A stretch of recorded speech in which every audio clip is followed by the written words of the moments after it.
নমস্কার, চলে এলাম আপনাদের কাছে আবার একটা ভিডিও নিয়ে। ভিডিওটা সকলে একটু মন থেকে শুনবেন।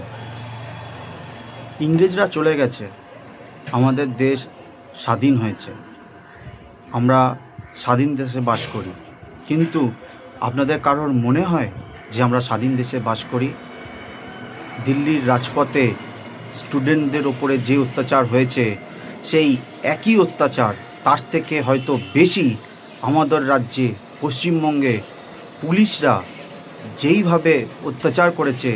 আমরা হয়তো ইংরেজদের কাছে দাসত্ব করেছিলাম, আমাদের আগের যে প্রজন্ম, তার আগের যে প্রজন্ম তাদেরকে দাসী করে রেখেছিল, তাদের কাছে চাকরের মতন তারা রেখেছিল, তাদের কাছে আমাদেরকে ব্যবহৃত করেছিল।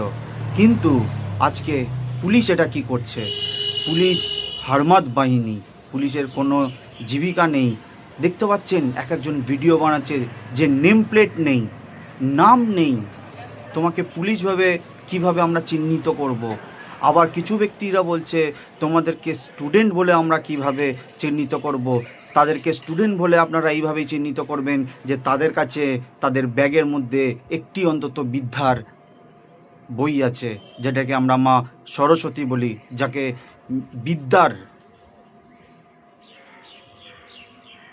সরস্বতী আমাদের সঙ্গে রয়েছে। পুলিশরা বেধড়ক মারছে।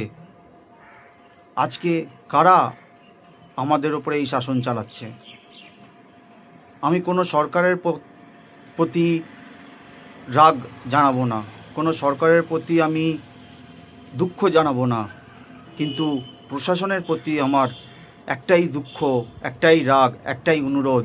আপনারা তো কারোর বাবা, কারোর দাদা, কারোর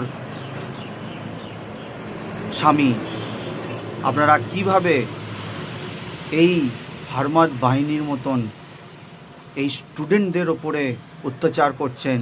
তারা তো শুধু আন্দোলন করতে চেয়েছিল। মানুষ বলছে পুলিশের পেছনে, পুলিশের দিকে লাঠি ছুঁড়েছে, বোতল ছুঁড়েছে, জুতো ছুঁড়েছে, এটা হয়তো অপরাধ, কিন্তু তারা দুঃখে, তারা রাগে, কারণ পুলিশের সেই লাঠির অত্যাচার তারা সহ্য করতে পারেনি, তারা তাই পুলিশের ওপরে হাত তুলেছে। আপনারা তো মানুষের রক্ষাকারী, আপনারা তো মা বোনেদের রক্ষাকারী, আপনারা তো সাধারণ সকল ভারতবাসীর রক্ষাকারী। আপনারা কেন এই রূপ দেখাচ্ছেন? কেন আপনারা রাজনৈতিক দলের হয়ে কাজ করছেন? আপনারা নিজের বিবেক থেকে কাজ করুন। আসুন আমরা নতুন ভারতবর্ষ গড়ে তুলি। জয় হিন্দ, বন্দে মাতরম।